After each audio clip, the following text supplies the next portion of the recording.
Individuals should consider becoming a ruling elder or deacon simply because there's a need for it.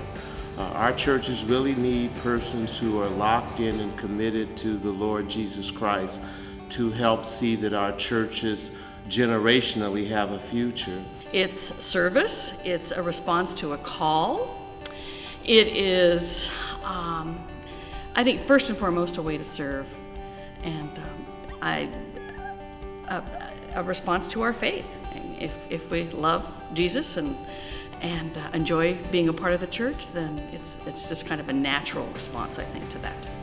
I think it's so necessary because we need to give a picture of what you're coming to get involved with, the service. So we meet everyone with a smile and with a wonderful love experience as you come through the door. Serving as an elder for me has meant being able to use my skills, being able to know everyone in the church. We have a roadmap for what it means to be servants in the church as Christ was servants to us. And it is an organized way of going about using the gifts that God has given you. It is a work for the Lord, and it is a ministry, and they should look at it as that and not a job. I think that some of the benefits are,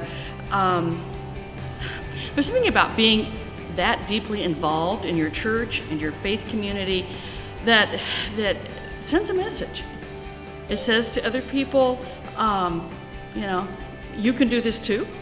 It says to the body at large that you have a leadership quality or a character that is good, and you're maximizing that. It's wonderful. We have great people here, and there are folks who I've introduced myself to or worked with or had contact with I would not have done if I hadn't been an elder, and sort of prompted a little bit by what I was doing for a session. It's just, for me, it's just fun. I just enjoy doing what I do.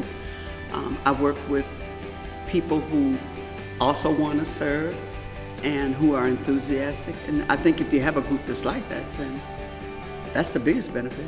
It's an outlet for me to serve the Lord in a manner that I may not get the opportunity to do in my everyday life.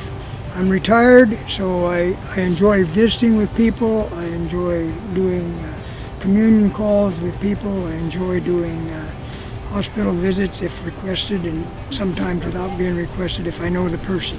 You get an opportunity to interact with all members of the congregation, and you get an opportunity to allow God to use you in a way that you may not know that you have talents that He will pull out of you. It's a time commitment, it is, but if you're waiting for the perfect time to get involved with being an elder or deacon, like when it's going to be so convenient, stop waiting. It's never going to be the perfect time in my experience. There's never a convenient time to do an extra thing, but it is so rewarding. The fact that we know that what we are doing makes a difference. It's going to make a difference in someone's life.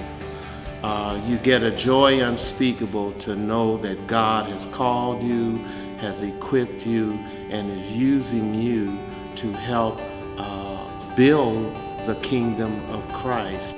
I think the key quality of serving as an elder or deacon is that you have a love for the Lord, and that you are a willing vessel to be used by Him. You've got to be honest, you've got to be open, you have to be friendly, you have to show love, and be ready to accept other people no matter what state they come to you in.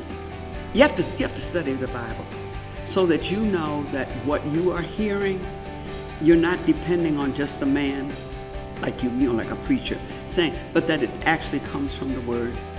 First and foremost, an abiding love and faith and commitment to Jesus Christ. Secondly, I believe a commitment to regular and consistent participation in the life of the church. I believe the most important quality is a growing relationship with Jesus Christ. Doing comes out of being.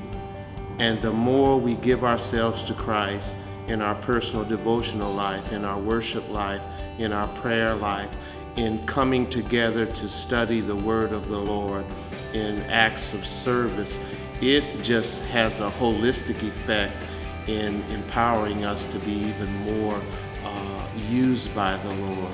The Lord gives us all the time that we have, and we need to take that into account as we look at what we're going to do for the Lord. There's a love attached to this, a love of church, a love of Jesus, a love of each other that gets lived out in responding to the call to be an elder or a deacon. There's the story I heard at a sermon once where the innkeeper at Bethlehem, it was very inconvenient for him to open up a corner of the manger, but look what happened. Just make that little extra bit of space, and I think you will be amazed what God can do.